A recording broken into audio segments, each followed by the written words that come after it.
একদা আল্লাহ রব্বুল আলামিন ফেরেশতাদেরকে বললেন, হে ফেরেশতাগণ, তোমরা সকলে আদমকে সেজদা করো। নির্দেশ অনুযায়ী সকল ফেরেশতারা হজরত আদম আলাইহিস সালামকে সেজদা করল। কিন্তু সেজদা করল না শুধুমাত্র ইবলিস। সে অহংকার ভরে আল্লাহর নির্দেশ অমান্য করল, কেননা তার অন্তরে পূর্ব থেকেই কুফরির বীজ লুকিয়েছিল।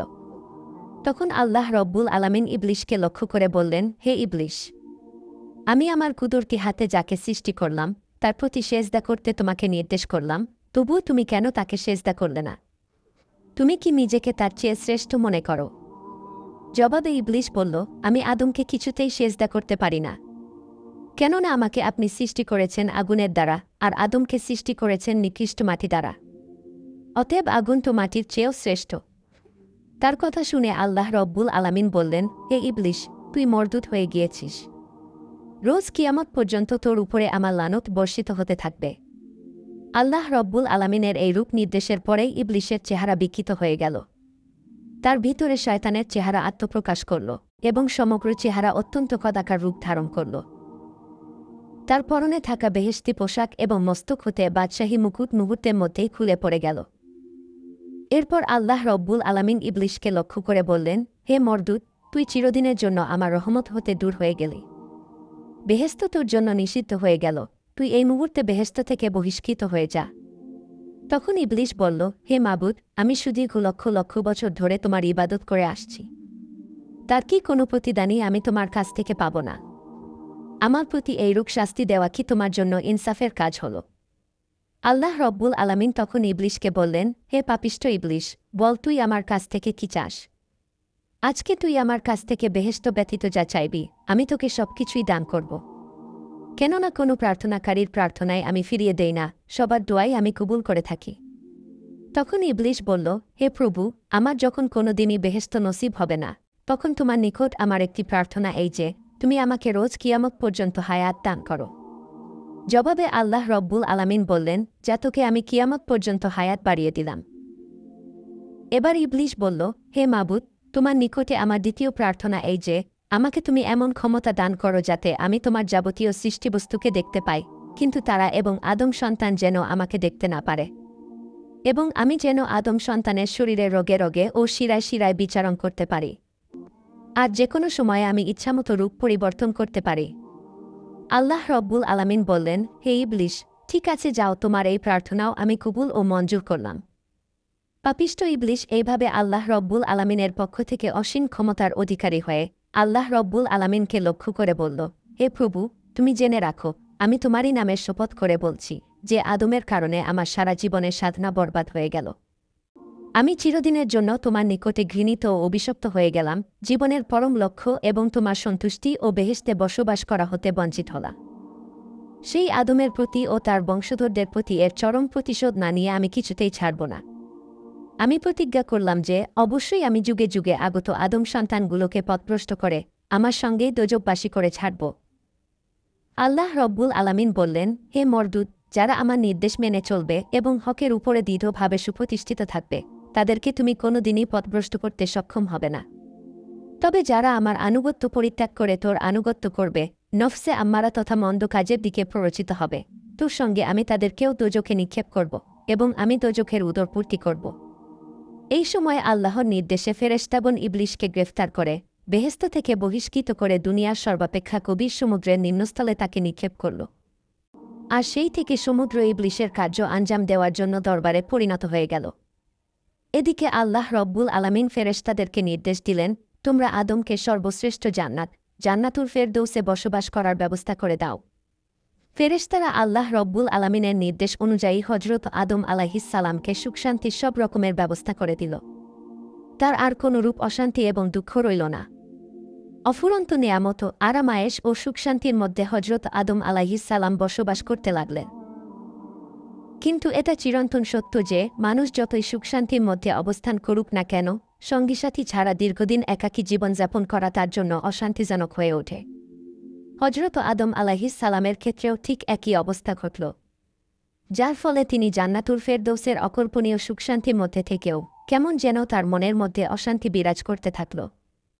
আল্লাহ রব্বুল আলামিনের নিকটে হজরত আদম আলাইহিস সালামের এই অবস্থা গোপন রইল না। সুতরাং তিনি ফেরেশতাদেরকে লক্ষ্য করে বললেন, ওহে ফেরেশতাগণ, আমি আদমের জন্য একজন সঙ্গিনী সৃষ্টি করতে চাই, যাতে সে পরিপূর্ণ সুখ এবং শান্তি লাভ করতে পারে। অতঃপর একদিন আল্লাহ রব্বুল আলামিন হজরত আদম আলাইহিস সালামের চোখে গভীর নিদ্রার আবেশ বুলিয়ে দিলেন। সুতরাং তিনি গভীর নিদ্রায় ঢলে পড়লেন। এই নিদ্রা এতটাই গভীর ছিল যে নিদ্রার মধ্যে এক বিরাট কাণ্ড ঘটে গেল, কিন্তু হজরত আদম আলাইহিস সালাম তার কিছুই টের পেলেন না। হজরত আদম আলাইহিস সালাম যখন নিদ্রামগ্ন ছিলেন, তখন আল্লাহ রব্বুল আলামিন ফেরেশতাদেরকে হুকুম দিলেন, হে ফেরেশতারা, তোমরা আদমের বান্দির থেকে তার একটি পাঁজর বের করে নাও। ফেরেশতারা আল্লাহ রব্বুল আলামিনের নির্দেশ মতো আদম আলাইহিস সালামের বান্দির থেকে একটি পাঁজর বের করে নিলেন। অতঃপর সেই পাঁজরখানা আল্লাহ রব্বুল আলামিনের সামনে উপস্থাপন করলেন। আল্লাহ রব্বুল আলামিন সেই পাঁজর থেকে পরমা সুন্দরী একজন যুবতী সৃষ্টি করলেন এবং তাকে বেহেশতের উত্তম পোশাক দ্বারা সুসজ্জিত করলেন। এই পরমা সুন্দরীর নাম রাখা হল হাওয়া। তাকে এই নামে নামকরণ করার কারণ ছিল, কেননা আল্লাহ রব্বুল আলামিন তাকে জীবিত একজন মানুষের পাঁজর থেকে সৃষ্টি করেছিলেন। এরপরে বিবি হাওয়াকে হজরত আদম আলাইহিস সালামের পাশে বসিয়ে রাখা হল। অতঃপর আল্লাহ রব্বুল আলামিন হজরত আদম আলাইহিস সালামের নিদ্রাভঙ্গ করলেন। হজরত আদম আলাইহিস সালাম নিদ্রা থেকে জেগে দেখলেন তার পাশে একজন পরমা সুন্দরী যুবতী বসে রয়েছেন। তখন তার মনে প্রশ্ন জাগল, কে এই সুন্দরী রমণী? এমন সুন্দরী রমণীকে তো তিনি ইতিপূর্বে আর কখনোই দেখেননি। আল্লাহ রব্বুল আলামিন হজরত আদম আলাইহিস সালামকে লক্ষ্য করে বললেন, হে আদম, আমি তোমার মনের অশান্তি দূর করার জন্য তোমার জন্যই তোমার একজন সঙ্গিনী সৃষ্টি করেছি। এই রমণী তোমার জীবনের চিরসঙ্গিনী এবং তোমার সুখ ও দুঃখের সমভাগিনী হবে। আল্লাহ রব্বুল আলামিন স্বাভাবিকভাবেই পুরুষদের মাঝে মহিলাদের প্রতি একটি আকর্ষণ সৃষ্টি করে দিয়েছিলেন। আর সেই কারণেই হজরত আদম আলাইহিস সালাম হাওয়া আলাইহিস সালামের প্রতি প্রাণাসক্ত হয়ে পড়লেন এবং তারই প্রভাবে তিনি নিজের হাত বাড়িয়ে হজরত হাওয়া আলাইহিস সালামকে স্পর্শ করতে উদ্যত হলেন। এমনই মুহূর্তে আল্লাহ রব্বুল আলামিনের তরফ থেকে সতর্কবাণী উচ্চারিত হল, হে আদম, তুমি হাওয়াকে স্পর্শ করা থেকে বিরত থাকো। বিবাহের পূর্বে তুমি হাওয়াকে স্পর্শ করিও না, এটা তোমার জন্য জায়েজ হবে না। আল্লাহ রব্বুল আলামিনের বাণী শ্রবণ করে হজরত আদম আলাইহিস সালাম বললেন, হে মাবুদ, তবে আপনি তার সঙ্গে আমার বিবাহ পড়িয়ে দিন। অতঃপর স্বয়ং আল্লাহ রব্বুল আলামিন হজরত আদম আলাইহিস সালামের সঙ্গে বিবি হাওয়া আলাইহিস সালামের বিবাহ পড়িয়ে দিলেন। এই বিবাহ অনুষ্ঠানে ৭ তবক জমিন ও ৭ তবক আসমানের সমগ্র ফেরেশতারা জমায়েত হয়ে আনন্দ উৎসবে লিপ্ত হয়েছিল। বিবাহের খুতবা স্বয়ং আল্লাহ রব্বুল আলামিনই পাঠ করেছিলেন। এই খুতবাতে তিনি নিজের বুজুর্গি, তার ক্ষুদরত অসীম ক্ষমতার কথা উল্লেখ করেছিলেন এবং তার সৃষ্টির রহস্য ও সৃষ্টি জগতের মূল উসিলা হজরত মুহাম্মদ সাল্লাল্লাহু আলাইহিস সালামের বর্ণনা দিয়েছিলেন। হজরত আদম ও হাওয়া আলাইহিস সালামের বিবাহ সম্পন্ন হওয়ার পরে হজরত আদম আলাইহিস সালাম বিবি হাওয়া আলাইহিস সালামের প্রতি অধিকতর আসক্ত হয়ে পড়লেন। এরপর পুনরায় তিনি তাকে স্পর্শ করার জন্য উদ্যত হলেন। সঙ্গে সঙ্গে আল্লাহ রব্বুল আলামিনের পক্ষ থেকে আওয়াজ আসল, হে আদম, আগে তুমি বিবি হাওয়ার মোহরানা আদায় করে নাও। মোহরানা আদায় করার পূর্বে সে তোমার জন্য বৈধ ও হালাল হবে না। এই কথা শুনে হজরত আদম আলাইহিস সালাম বললেন, হে মাবুদ, এই বিশ্বজগতের সমস্ত কিছুর মালিকই তো আপনি, সব কিছুই তো আপনার মালিকানাধীন। আমার তো কোনো মাল সম্পদ নেই, আমি কি দিয়ে তার মোহরানা আদায় করব? তখন আল্লাহ রব্বুল আলামিন ইরশাদ করলেন, হে আদম, তুমি আমার হাবিব মুহাম্মদ সাল্লাল্লাহু আলাইহিস সালামের প্রতি 10 বার দুরূদ শরীফ পাঠ করো এবং তার উপর বকশিশ করে দাও। তাতেই তোমার মোহরানা আদায় হয়ে যাবে। আল্লাহ রব্বুল আলামিনের এই কথা শুনে হজরত আদম আলাইহিস সালামের মনে একটি প্রশ্ন উদিত হল, যার প্রতি আমাকে দুরূদ শরীফ পাঠ করার নির্দেশ করা হল, তার পরিচয় সম্পর্কে তো আমি অবগত নই। সে কি আমার বংশধরদের মধ্যে কোনো ব্যক্তি হবে, নাকি অন্য কোনো জাতির মধ্য থেকে সে কোনো ব্যক্তি? এই রূপ ভাবনার উদয় হওয়া মাত্র তাকে একবার দেখার জন্য হজরত আদম আলাইহিস সালামের মনে প্রবল আগ্রহ জন্মাল। এরপর তিনি আল্লাহ রব্বুল আলামিনের দরবারে প্রার্থনা জানালেন, হে আল্লাহ, আমি তোমার সেই মহান বান্দাকে দেখতে চাই, যার প্রতি তুমি আমাকে দুরূদ শরীফ পাঠ করতে বললে। আল্লাহ রব্বুল আলামিন তখন আদম আলাইহিস সালামকে বললেন, হে আদম, তুমি তোমার আঙ্গুলের একটি নখের দিকে দৃষ্টিপাত করো। তাতেই তুমি আমার হাবিব মুহাম্মদ সাল্লাল্লাহু আলাইহিস সালামের চেহারা দেখতে পাবে। এই কথা শুনে হজরত আদম আলাইহিস সালাম স্বীয় আঙ্গুলের নখের দিকে দৃষ্টিপাত করলেন। অতঃপর তিনি তার নখের মধ্যে হজরত মুহাম্মদ সাল্লাল্লাহু আলাইহিস সালামের পবিত্র চেহারা মোবারক দেখতে পেলেন। দেখা মাত্রই রাসূল সাল্লাল্লাহু আলাইহি সাল্লামের প্রতি তার প্রবল প্রীতি স্নেহ জেগে উঠল এবং তার প্রতি তিনি বিশেষভাবে আকৃষ্ট হলেন এবং সাথে সাথে তার উপর 10 বার দুরূদ শরীফ পাঠ করলেন।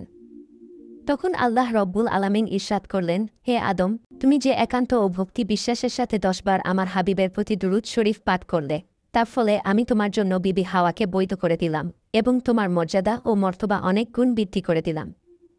হে আদম, যাও, তুমি এবং তোমার স্ত্রী বেহেশতে বসবাস করো এবং তোমরা যা খুশি আহার করো।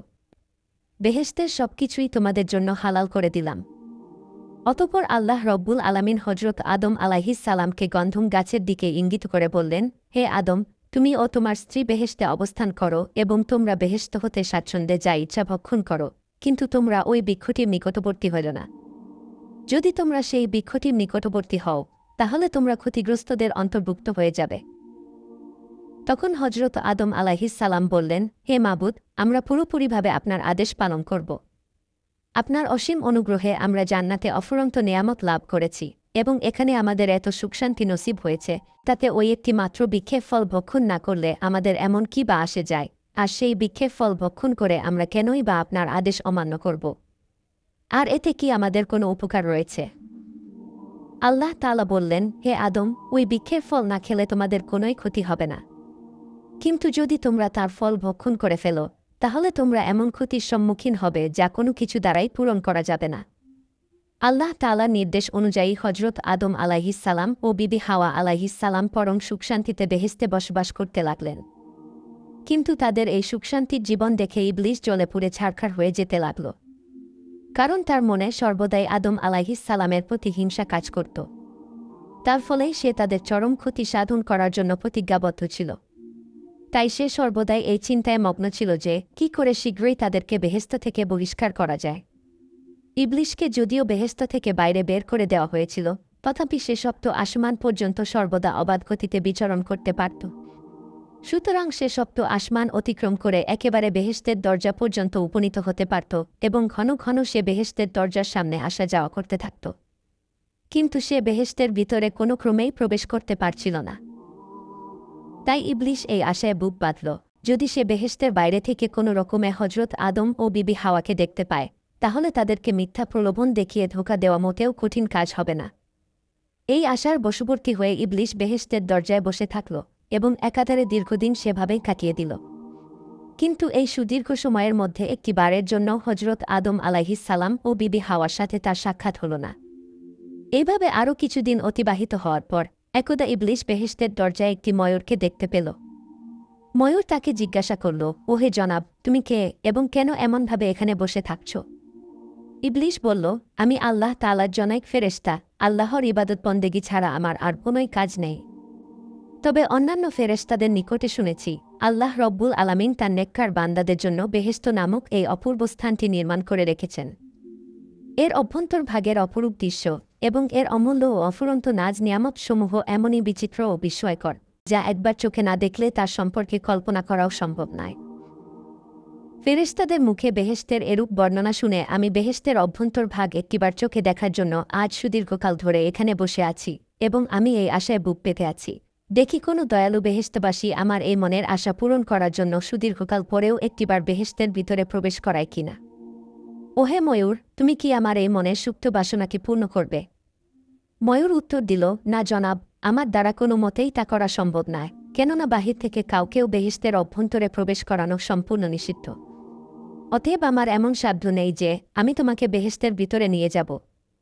ইবলিশ তখন অনেক অনুনয় বিনয় করে বলল, হে দয়ালু বেহেশতবাসী, আমাকে একটি বারের জন্য হলেও বেহেশতের অভ্যন্তরে নিয়ে চলো।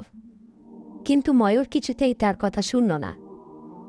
তখন ইবলিশ একটি ছলনার দ্বারা নিজের কার্য উদ্ধার করার আকাঙ্ক্ষায় ময়ূরকে বলল, ময়ূর, তুমি যদি আমার মনের বাসনা পূরণ করো, তাহলে তোমাকে আমি আমার জানা এমন 3টি দোয়া শিক্ষা দিব, যার ফলে তুমি 3টি অমূল্য বস্তু লাভ করবে।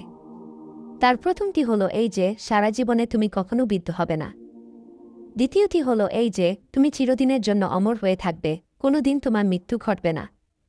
আর তৃতীয় বস্তুটি হলো অনন্ত জীবন তুমি বেহেশতে অবস্থান করতে পারবে, কোনো দিনই তোমাকে বেহেশত থেকে বহিষ্কৃত হতে হবে না। অতঃপর ময়ূর এই 3টি বস্তু লাভের জন্য অনেক প্রলুব্ধ হল, কিন্তু তারপরেও সে একাকী ইবলিশকে বেহেশতে প্রবেশ করাতে সাহস পেল না। তাই সে ইবলিশকে বলল, দেখো বন্ধু, আমি তোমাকে বেহেশতে প্রবেশ করাতে চাইলেও সেই ক্ষমতা আমার নেই। তবে আমার এক সাপ বন্ধু আছে, সে ইচ্ছা করলে তোমাকে বেহেশতে প্রবেশ করাতে পারবে। তুমি এখানে একটু অপেক্ষা করো, আমি চেষ্টা করে দেখি আমার সেই বন্ধু তোমার এই ইচ্ছা পূরণ করাতে রাজি হয় কিনা। অতঃপর ময়ূর সাপের নিকটে উপস্থিত হয়ে বলল, বন্ধু, বেহেশতের দরজায় একজন ফেরেশতা বসে আছে, তার মনে একটিবার মাত্র বেহেশত দর্শনের বড়ই বাসনা। এই ব্যাপারে সে আমার নিকটে অনেক আকুতি মিনতি করল। তুমি যদি অনুগ্রহ করে তার এই মনোবাসনা পূরণ করতে সাহায্য করো, তাহলে সে আমাদেরকে এমন 3টি দোয়া শিক্ষা দিবে, যার দ্বারা আমরা 3টি অমূল্য বস্তু লাভ করতে পারব। এই কথা বলে ময়ূর সাপটিকে ইবলিশের প্রতিশ্রুতি দেওয়া সেই 3টি বস্তুর কথা শুনিয়ে দিল। ময়ূরের কথা শুনে সাপ প্রলুব্ধ হয়ে উঠল। অতঃপর সে বেহেশতের দরজায় এসে ইবলিশকে লক্ষ্য করে বলল, হে বন্ধু, তুমি নাকি বেহেশতে প্রবেশ করতে চাও এবং তার বিনিময়ে 3টি মূল্যবান দোয়া শিখিয়ে দিবে। যদি তাই হয় তবে আগে দোয়া 3টি শিখাও, তারপরেই আমি তোমাকে বেহেশতে ঢুকানোর ব্যবস্থা করে দিব। ইবলিশ বলল, আমি শপথ করে বলছি, তুমি আমাকে বেহেশতে প্রবেশ করিয়ে দিলে তার বদলে আমি উক্ত দোয়া 3টি তোমাদেরকে শিখিয়ে দিব, কিছুতেই এর অন্যথা করব না। আগে বেহেশতের অপূর্ব নাজ নিয়ামত দর্শন করে আমার চক্ষু দুটি শীতল করি, তারপরেই আমি তোমাদেরকে দোয়া 3টি শিক্ষা দিব, তোমরা আমার প্রতি কোনো রকমের সন্দেহ করিও না। তখন সাপ বলল, বাহির থেকে কাউকে বেহেশতের মধ্যে নিয়ে যাবার অনুমতি নেই। তবে তুমি যদি বেহেশত দর্শনের একান্তে বাসনা করো, তাহলে এই কাজ গোপনে ও সাবধানে করতে হবে। প্রকাশ্যে কিছুই করা সম্ভব নয়, কেননা এই ঘটনা প্রকাশ পেলে আমার আর রক্ষা থাকবে না, আমাকে চরম শাস্তি ভোগ করতে হবে। তুমি এক কাজ করো, আমি মুখ হা করছি, তুমি আমার মুখের মধ্যে প্রবেশ করে বসে থাকো। এরপর সাপটি তার মুখ হা করল আর ইবলিশ সাপের মুখের মধ্যে ঢুকে বসে থাকল। অতঃপর ময়ূর সাপটিকে বেহেশতের অভ্যন্তরে গন্ধম বৃক্ষের নিকটে পৌঁছে দিল। এরপর ইবলিশ সাপের মুখ থেকে বের হয়ে ফেরেশতার বেশ ধারণ করল এবং করুণ সুরে কাঁদতে লাগল। সাপ ও ময়ূর নিজেদের কার্য সমাধান করে সেখান থেকে দ্রুত সরে পড়ল। ইবলিশের নিকট থেকে দোয়া শিখার সাহস তাদের আর হল না, কারণ তাদের ভয় হচ্ছিল তাদের এই কাজটি যদি কোনোভাবে প্রকাশ পেয়ে যায় তাহলে তাদের কঠিন শাস্তি হবে। ইবলিশের কান্না শুনে বেহেশতের সকল হুর গেলমানরা তার কাছে সমবেত হল। এমনকি বিবি হাওয়াও সেখানে এসে উপস্থিত হলেন। অতঃপর হজরত হাওয়া আলাইহিস সালাম ইবলিশকে জিজ্ঞাসা করলেন, হে আল্লাহর বান্দা, তুমি এইভাবে কাঁদছ কেন? ইবলিশ বলল, আমি তোমাদের পরিণামের কথা ভেবে কাঁদছি। আল্লাহ তাআলা শীঘ্রই তোমাকে ও তোমার স্বামীকে বেহেশত থেকে বের করে পৃথিবী নামক এক কঠিন এবং অশান্তিপূর্ণ স্থানে প্রেরণ করবেন, আর এই কথা আরশে আজিমে লিপিবদ্ধ রয়েছে। পৃথিবীতে প্রেরণের ব্যাপারটি প্রকারান্তরে শাস্তি ভোগের শামিল। সেখানে ক্ষুধা, দারিদ্র্য, পীড়া, কষ্ট, পরিশ্রম ও অশান্তি বিরাজমান। সেখানে পরিশ্রম করে খাদ্য জন্মাতে হবে, খাদ্য জন্মাতে ব্যর্থ হলে ক্ষুধার যন্ত্রণায় অস্থির হতে হবে। সেখানে তোমাদের অসংখ্য সন্তান সন্ততি জন্ম নিবে। তাদের মধ্যে সর্বদা ঝগড়া বিবাদ লেগেই থাকবে, খুন খারাপি নিত্যনৈমিত্তিক ব্যাপার হয়ে উঠবে। রোদ ও বৃষ্টির মধ্যে জীবনযাপন করতে হবে। আল্লাহকে শত শতবার ডেকেও তার সাক্ষাৎ লাভ করতে পারবে না। তিনি সহজে বনি আদমের কোনো দাবি পূরণ করবেন না। মানুষ জন্ম থেকে মৃত্যু পর্যন্ত অবিরাম পরিশ্রম করেও নিজের পেটের আহার সংগ্রহ করতে সক্ষম হবে না। তখন অন্যায় ও অসৎ পথ গ্রহণ করতে বাধ্য হবে। এক কথায় দোজখের যন্ত্রণার চেয়ে দুনিয়া কোনো অংশেই কম নয়। আমি তোমাদের সেই দুঃখের জীবনের কথা ভেবে কাঁদছি। বিবি হাওয়া তখন শয়তানকে জিজ্ঞাসা করলেন, তোমার কথা যে সত্য তার প্রমাণ কি? শয়তান বলল, আমি আল্লাহর নামে কসম করে বলছি, আমি এক বিন্দু মিথ্যা কথা বলিনি। যদি আমি মিথ্যা কথা বলি তবে যেন আমার উপর আল্লাহ তাআলা ও ফেরেশতাদের লানত বর্ষিত হবে। বিবি হাওয়ার নারী সুলভ মন, তাই শয়তানের এরূপ বক্তৃতায় তার মন কিছুটা আকৃষ্ট হল। এবার সে জিজ্ঞাসা করল, তবে পৃথিবীর এই নির্বাসন থেকে মুক্তির উপায় কি? শয়তান বলল, এর একটি উত্তম উপায় রয়েছে, তবে তোমরা সেই উপায় গ্রহণ করবে কিনা আমি জানি না। বিবি হাওয়া বলল, তুমি বলো, অবশ্যই আমরা সেটা গ্রহণ করব। তখন ইবলিশ গন্ধম গাছের দিকে ইঙ্গিত করে বলল, ওই যে একটি গাছ দেখছ, ওটার একটি ফল খেতে পারলেই তোমরা বেহেশতে স্থায়ীভাবে বসবাস করতে সক্ষম হবে, কোনোদিন আর তোমাদেরকে পৃথিবীতে যেতে হবে না। বেহেশতের আরামায়েশ তোমাদের জন্য সার্বক্ষণিক বাধ্যতামূলক হয়ে থাকবে। বিবি হাওয়া বললেন, ওই গাছের ফল খেতে তো আল্লাহ তাআলা আমাদেরকে বারণ করেছেন, তাহলে এটা কিভাবে সম্ভব? শয়তান বলল, আল্লাহ তাআলা দয়ার সাগর, তিনি অপরাধীর অপরাধ ক্ষমা করে থাকেন, এজন্য তার একটি নাম গফুর। তিনি তার নামের মাহাত্ম্য বজায় রাখবেন বলে ওয়াদাও করেছেন। অতএব আল্লাহ তাআলার করুণা প্রাপ্তির বিষয়ে তোমাদের কোনো ভাবনা চিন্তার দরকার নেই। আমি মনে করি তোমরা যদি এই ফল ভক্ষণ করার পরে আল্লাহ রব্বুল আলামিনের কাছে ক্ষমা প্রার্থনা করো, তাহলে তোমাদেরকে আল্লাহ রব্বুল আলামিন ক্ষমা করে দিবেন। এতে তোমরা আল্লাহ তাআলার ক্ষমাও পেয়ে যাবে এবং বেহেশতে চিরদিনের জন্য বসবাসও করতে পারবে। এখন ভেবে দেখো তুমি কি করবে। ইবলিশের এরূপ কথায় হজরত হাওয়া আলাইহিস সালাম বিশ্বাস করে নিলেন। তখন তিনি উক্ত গাছটির নিচে গিয়ে 3টি ফল ছিঁড়ে হাতে নিলেন। অতঃপর তিনি একটি ফলের খোসা ছাড়িয়ে দেখলেন তাতে ফোঁটা ফোঁটা রক্ত দেখা যাচ্ছে। এই রক্ত সম্পর্কে হজরত মুয়াজ রাদিয়াল্লাহু তাআলা আনহু বলেছেন, বিবি হাওয়ার হাতে গন্ধমে রক্ত দেখার অন্তর্নিহিত কারণ ছিল সকল নারীর প্রতি মাসে একবার রক্ত দেখার সময় বাধ্যতামূলক করে দেওয়া। অতঃপর তিনি ফলগুলো হাতে নিয়ে হজরত আদম আলাইহিস সালামের সিংহাসনের নিকটে পৌঁছালেন। হজরত আদম আলাইহিস সালাম তখন বিবি হাওয়াকে জিজ্ঞাসা করলেন, তোমাকে এতটা মলিন দেখাচ্ছে কেন এবং তোমার শরীরের সেই সুগন্ধি গেল কোথায়? বিবি হাওয়া বললেন, আমি এক মহাবিপজ্জনক সংবাদ নিয়ে এসেছি। এই কথা শুনে হজরত আদম আলাইহিস সালাম বললেন, কি সেই সংবাদ? বিবি হাওয়া বললেন, আল্লাহ তাআলা নাকি আমাদেরকে বেহেশত থেকে চিরদিনের জন্য বের করে পৃথিবী নামক এক স্থানে নির্বাসন দিবেন। এমতাবস্থায় পৃথিবীতে না গিয়ে বেহেশতে চিরদিনের জন্য বসবাস করার এক পন্থা আমি খুঁজে পেয়েছি। আল্লাহর এক ফেরেশতা আমাকে এই পন্থা বলে দিয়েছেন, এমনকি পৃথিবীর দুর্গম ও কঠিন জীবনযাপনের খতিয়ান তিনি আমাকে সবিস্তারে বলেছেন। অতঃপর যখন আমি তার কাছে এর প্রতিকার জানতে চাইলাম, তখন সে এই ফলটি দেখিয়ে আমাকে বলেছে, যদি এটা ভক্ষণ করতে পারো তাহলে তোমরা স্থায়ীভাবে বেহেশতে থাকতে পারবে। হজরত আদম আলাইহিস সালাম বিবি হাওয়া আলাইহিস সালামের কথা শুনে বললেন, এটা কি সেই নিষিদ্ধ গাছের ফল যা ভক্ষণ করতে আল্লাহ রব্বুল আলামিন বারবার নিষেধ করেছেন? হজরত হাওয়া আলাইহিস সালাম বললেন, জি, এটা সেই গাছেরই ফল।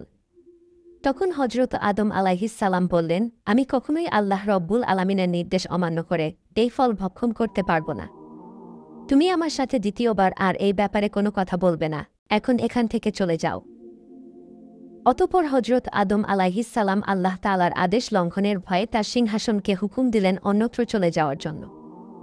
সাথে সাথে তার সিংহাসন হাজার হাজার মাইল অতিক্রম করে অনেক দূরে চলে গেল। কিন্তু বিবি হাওয়া আলাইহিস সালাম তার পিছনে পিছনে সেখানেও পৌঁছে গেলেন। অতঃপর হজরত আদম আলাইহিস সালাম বিবি হাওয়া আলাইহিস সালামকে বললেন, এ বিবি হাওয়া, তুমি আল্লাহর নির্দেশকে ভয় করো।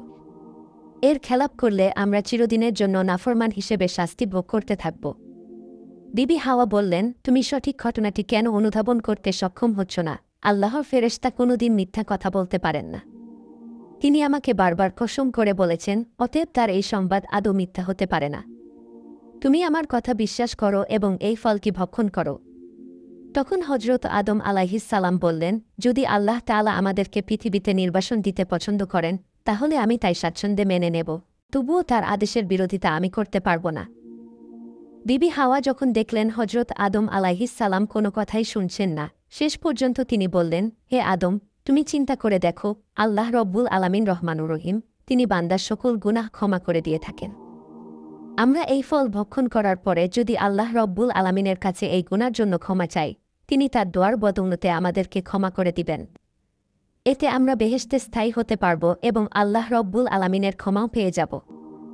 বিবি হাওয়া আলাইহিস সালামের এই কথা শুনে আদম আলাইহিস সালাম ভাবলেন, বিবি হাওয়া একেবারেই অযৌক্তিক কথা বলেনি। আর এই ভাবনাই ছিল হজরত আদম আলাইহিস সালামের জীবনের একমাত্র ভুল সিদ্ধান্ত। তিনি ভেবেছিলেন আল্লাহ রব্বুল আলামিন হয়তো তাদেরকে এজন্য ক্ষমা করে দিবেন। তাই শেষ পর্যন্ত তিনি গন্ধম ফল খাওয়ার জন্য রাজি হয়ে গেলেন। যখন হজরত আদম আলাইহিস সালাম গন্ধম ফল খাওয়ার জন্য রাজি হয়ে গেলেন, তখন হজরত হাওয়া আলাইহিস সালাম একটি ফল আনন্দের সাথে তার হাতে তুলে দিলেন এবং অপর ফলকে তিনি নিজে খেতে লাগলেন। ওদিকে হজরত আদম আলাইহিস সালাম ফলটি খেয়ে ফেললেন। তারা যখন আল্লাহ রব্বুল আলামিনের আদেশ ভুলে গিয়ে শয়তানের প্ররোচনায় পড়ে ফলটি খেয়ে ফেললেন, তখন সাথে সাথে তাদের মাথা থেকে বেহেশতের তাজ খুলে পড়ে গেল। হজরত আদম আলাইহিস সালাম দেখতে পেলেন তার দেহ থেকে সমস্ত বস্ত্র খুলে পড়ে গিয়ে তিনি একেবারেই উলম্ব হয়ে গেছেন। অবাক দৃষ্টিতে তিনি হজরত হাওয়া আলাইহিস সালামের দিকে তাকিয়ে দেখলেন তার দেহ থেকেও সমস্ত কাপড় খুলে পড়ে গিয়ে তিনিও উলম্ব হয়ে গেছেন। এরপর তারা দুজনেই হাত দিয়ে তাদের লজ্জাস্থান ঢাকার চেষ্টা করতে লাগল। এই সময় আল্লাহ রব্বুল আলামিনের পক্ষ থেকে ঘোষণা আসলো, হে আদম ও বিবি হাওয়া, আমি কি তোমাদেরকে গন্ধম বৃক্ষের নিকটে যেতে নিষেধ করিনি? আমি কি তোমাদেরকে সাবধান করিনি যে শয়তান তোমাদের প্রকাশ্য শত্রু? তোমরা শয়তান থেকে সর্বদাই সতর্ক ও সাবধান থাকিও। কিন্তু তোমরা আমার আদেশ অমান্য করে শয়তানের প্রলোভনে পড়ে গন্ধম ফল ভক্ষণ করেছ, সুতরাং এখন আর তোমরা পবিত্র বেহেশতে বসবাসের যোগ্য নও। তোমরা বেহেশতে বসবাসের যোগ্যতা হারিয়েছ। গন্ধম ফল ভক্ষণের ফলে হজরত আদম ও বিবি হাওয়া দুজনে যখন বস্ত্র হারিয়ে উলঙ্গ হয়ে গেলেন, তখন দুজনেই তাদের লজ্জাস্থান ঢাকার জন্য আর কোনো বস্তু খুঁজে না পেয়ে বৃক্ষের পাতা দিয়ে তাদের লজ্জাস্থান ঢাকার মনস্থ করলেন এবং একে একে বিভিন্ন বৃক্ষের নিকটে গিয়ে তাদের পাতা চাইতে লাগলেন। কিন্তু কোনো বৃক্ষই তাদেরকে পাতা দিতে রাজি হল না। অবশেষে তারা অঞ্জির ও চন্দন বৃক্ষের নিকটে গিয়ে অনুনয় সহকারে পাতা প্রার্থনা করলেন। এই গাছ দুটি তাদের চরম সংকটপূর্ণ মুহূর্তে তাদেরকে সাহায্য করলেন এবং তারা হজরত আদম ও হাওয়াকে তাদের শাখা থেকে পাতা ছেঁড়ার অনুমতি দান করলেন। এরপরে তারা গাছের শাখা থেকে পাতা ছিঁড়ে নিয়ে অঞ্জিরের পাতা দ্বারা গুপ্তঙ্গ এবং চন্দনের পাতা দ্বারা অন্যান্য অঙ্গ আবৃত করলেন। চরম সংকটাপন্ন হজরত আদম ও বিবি হাওয়ার এমন দুরবস্থাকালে এই বৃক্ষ দুটি তাদের প্রতি সহানুভূতি প্রদর্শনের ফলে আল্লাহ রব্বুল আলামিন এই বৃক্ষ দুটির প্রতি অত্যন্ত খুশি হলেন, যার ফলে অঞ্জির ফল দুনিয়াতে তিনি চিরদিনের জন্য অত্যন্ত প্রিয় ফলে পরিণত করলেন এবং তাকে অত্যন্ত সুস্বাদু করে দিলেন। এবং চন্দন বৃক্ষের বাকলে এতটাই সুঘ্রাণ দান করলেন যে দুনিয়ার মানুষেরা তা আগুনে জ্বালিয়ে তার সুঘ্রাণ উপভোগ করতে লাগল। অতঃপর ফেরেশতাগণ আল্লাহ রব্বুল আলামিনের আদেশে ময়ূরকে বেহেশত থেকে বের করে দুনিয়াতে রেখে আসল। ময়ূরকে শাস্তি দেওয়ার পরে আল্লাহ রব্বুল আলামিন সাপকে লক্ষ্য করে বললেন, হে সাপ, আমার সৃষ্টি প্রাণীকুলের মধ্যে তোমাকেই সর্বাধিক সৌন্দর্য দান করা হয়েছিল এবং আমি তোমাকে বেহেশতে রেখেছিলাম। কিন্তু তোমাকে এত সব মর্যাদা দান করার পরেও তুমি আমার আদেশ অমান্য করেছ। আমার অনুমতি ব্যতীত তুমি একজন অপরিচিত ব্যক্তিকে বেহেশতে প্রবেশ করতে সাহায্য করেছ। এই অপরাধের ফলস্বরূপ তোমাকে কিছু শাস্তি পেতে হবে।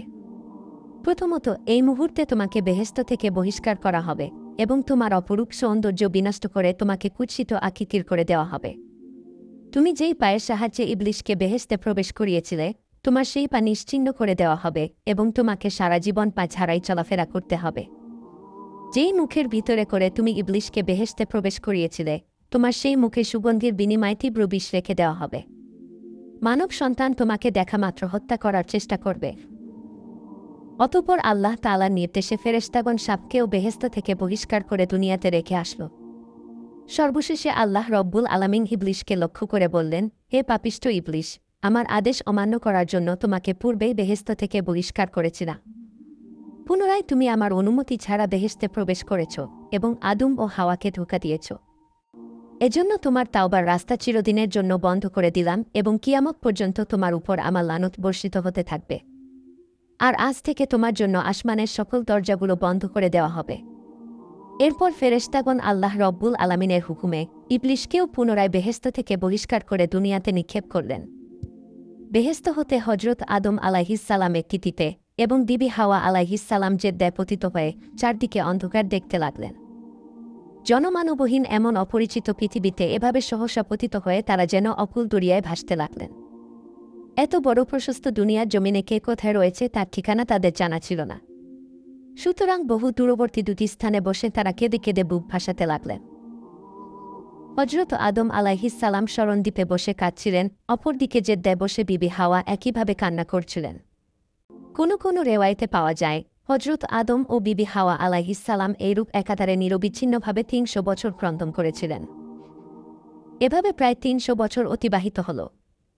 এরপর একদিন আল্লাহ রব্বুল আলামিন তার দুঃখ কষ্টে জর্জরিত এই বান্দাদের দিকে মনোনিবেশ করলেন এবং তিনি হজরত জিব্রাইল আলাইহিসসালামকে নির্দেশ দিলেন, ওহে জিব্রাইল, তুমি আমার বান্দা আদমের কাছে গিয়ে বলো সে যেন মক্কা শরীফের দিকে রওনা হয়ে যায়। আল্লাহর আদেশ পেয়ে হজরত আদম আলাইহিসসালাম সঙ্গে সঙ্গে মক্কার দিকে রওনা হলেন। মুফাসসিরিনে কেরাম বলেছেন, যখন আদম আলাইহিসসালাম শরণদ্বীপ হতে মক্কার দিকে রওনা করেছিলেন, আল্লাহ রব্বুল আলামিন তখন শরণদ্বীপ হতে মক্কা শরীফ এত নিকটবর্তী করে দিয়েছিলেন যে মাত্র ৩০ বার কদম ফেলেই হজরত আদম আলাইহিসসালাম মক্কা শরীফে পৌঁছে গেলেন। মক্কা শরীফে পৌঁছে হজরত আদম আলাইহিসসালাম আরাফাতে জাবালে রহমত নামক একটি স্থানে গিয়ে বসে পড়লেন। এ সময় তিনি শারীরিক ও মানসিক ক্লান্তিতে একেবারে দুর্বল হয়ে পড়েছিলেন। আরাফাতের সেই স্থানে বসে হজরত আদম আলাইহিসসালাম চোখের অশ্রু ফেলে আল্লাহ রব্বুল আলামিনের দরবারে প্রার্থনা করতে লাগলেন, হে মাবুদ, আপনি আমার ও আমার স্ত্রীর গুনাহ মোচন করে দিন। আমি জানি না হাওয়া এখন কোথায় ও কিভাবে রয়েছে, মনে হয় তারও জানা নেই যে আমি কোথায় আছি এবং কিভাবে আছি। হে মাবুদ, আপনি আমাদের দুজনের প্রতি করুণা বর্ষণ করুন, আমাদের ভুল ক্ষমা করে দিয়ে পুনরায় আমাদের মিলন ঘটিয়ে দিন। হজরত আদম আলাইহিস সালামের এই প্রার্থনা কিছুটা ফলদায়ক হল। তিনি আকাশের দিকে দৃষ্টিপাত করে মোনাজাত করছিলেন। আল্লাহর অসীম কৃপায় সহসা তার মানবীয় নেত্রের পর্দা অপসারিত হয়ে গেল। হজরত আদম আলাইহিস সালামের চোখের সামনে এবার আল্লাহ রব্বুল আলামিনের আরশে মুয়াল্লার অপূর্ব দৃশ্য ভেসে উঠল। তিনি দেখতে পেলেন আরশের গায়ে লিখিত রয়েছে, লা ইলাহা ইল্লাল্লাহু মুহাম্মাদুর রাসূলুল্লাহ। এই কালেমাটি দেখেই তার দীর্ঘদিন পুরনো একটি স্মৃতির কথা মনে পড়ে গেল। যখন আল্লাহ রব্বুল আলামিন তাকে সৃষ্টি করেছিলেন, সৃষ্টি হওয়ার পরেই মাথা উঠিয়ে তিনি আল্লাহ রব্বুল আলামিনের আরশে মুয়াল্লায় এই কালেমাটি দেখতে পেয়েছিলেন। এরপর হজরত আদম আলাইহিস সালাম আল্লাহ রব্বুল আলামিনের দরবারে 2 হাত তুলে পুনরায় মিনতি পেশ করতে লাগলেন, হে আমার মহান প্রতিপালক, আপনি আপনার প্রিয় হাবিব হজরত মুহাম্মদ সাল্লাল্লাহু আলাইহিস সালামের উসিলায় আমাদের গুনাহ মাফ করে দিন। যখন হজরত আদম আলাইহিস সালাম রাসূলে আকরাম সাল্লাল্লাহু আলাইহিস সালামের উসিলা দিয়ে দোয়া করলেন, তখন আল্লাহ রব্বুল আলামিনের দয়াসাগরে জোশ মেরে উঠল। সঙ্গে সঙ্গে তিনি হজরত আদম আলাইহিস সালামের প্রার্থনা কবুল করে তার ও তার স্ত্রী হজরত হাওয়া আলাইহিস সালামের গুনাহ খাতা ক্ষমা করে দিলেন এবং তিনি তাদেরকে সম্পূর্ণরূপে মাফ করে দিলেন। এরপর আল্লাহ রব্বুল আলামিন জিবরাইল আলাইহিস সালামের মাধ্যমে আদম আলাইহিস সালামকে জানিয়ে দিলেন। জিবরাইল আলাইহিস সালাম আদম আলাইহিস সালামকে বললেন, হে আদম, আপনি এবার আপনার দোয়ার মধ্যে মুহাম্মদ সাল্লাল্লাহু আলাইহিস সালামের উসিলা উল্লেখ করেছেন, আর এই কারণে আল্লাহ রব্বুল আলামিন আপনার দোয়া কবুল করে নিয়েছেন এবং আপনার ও আপনার স্ত্রীর গুনাহ খাতা ক্ষমা করে দিয়েছেন। এই দোয়া যদি আপনি গুনাহ করার পরে বেহেশতে থাকতেই করতেন, তাহলে আল্লাহ রব্বুল আলামিন সেখানেই আপনাদের গুনাহ ক্ষমা করে দিতেন, আপনাদের আর দুনিয়াতে আসার দরকার হতো না। তখন হজরত আদম আলাইহিস সালাম বললেন, ওহে জিবরাইল, এতদিন আমি এই কালেমাটি মনে করার চেষ্টা করেছিলাম, কিন্তু এমনভাবে ভুলে গিয়েছিলাম যে আমি কিছুতেই তার কথা মনে করতে পারছিলাম না। কিন্তু আজ হঠাৎ আল্লাহ রব্বুল আলামিনের মেহেরবানিতে আমার সেই কালেমার কথা মনে পড়ে যায় এবং আমি সেই কালেমার উসিলা দিয়ে আল্লাহ রব্বুল আলামিনের কাছে দোয়া করলাম। ফেরেশতা জিবরাইল আলাইহিস সালামের সাথে হজরত আদম আলাইহিস সালামের এরূপ কথোপকথন চলছিল। হঠাৎ হজরত আদম আলাইহিস সালামের চোখের দৃষ্টি দূরের একটি প্রান্তরের দিকে পতিত হল। তিনি দেখতে পেলেন জেদ্দার দিক থেকে বিবি হাওয়া ধীরে ধীরে তার দিকে এগিয়ে আসছেন। এই দৃশ্য অবলোকন করে হজরত আদম আলাইহিস সালাম আর বসে থাকতে পারলেন না। তিনি দ্রুত এগিয়ে গিয়ে বিবি হাওয়াকে জড়িয়ে ধরে আকুল হয়ে কাঁদতে লাগলেন। বিবি হাওয়াও দীর্ঘকাল পরে এভাবে স্বামীকে ফিরে পেয়ে অবোধ শিশুর মতো ফুপিয়ে ফুপিয়ে কাঁদতে লাগলেন। সুদীর্ঘ ৩০০ বছরের বিচ্ছেদের পর স্বামী স্ত্রীর এইভাবে সাক্ষাৎ বা মিলন লাভের এই অপূর্ব দৃশ্যের একটি দৃষ্টান্ত হয়ে রইল। হজরত আদম ও বিবি হাওয়ার ক্রন্দন যেন কিছুতেই থামছে না। তাদের এই কান্নার দৃশ্য জমিন ও আসমানের অসংখ্য ফেরেশতা অবলোকন করছিল এবং তারাও সকলে তাদের কান্নার সাথে শামিল হল এবং আল্লাহ রব্বুল আলামিনের দরবারে অশেষ শুকরিয়া আদায় করল। দীর্ঘকাল পরে হজরত আদম ও বিবি হাওয়ার যে স্থানে সাক্ষাৎ হয়েছিল, সেই স্থানটিকে আমরা বর্তমানে আরাফাতের ময়দান বলে চিনি। প্রিয় দর্শক, এই ছিল আমাদের আদিপিতা ও আদিমাতা হজরত আদম ও হাওয়া আলাইহিস সালামের কাহিনী। আল্লাহ রব্বুল আলামিন আমাদেরকে তাদের জীবন থেকে শিক্ষা লাভ করার তৌফিক দান করুন।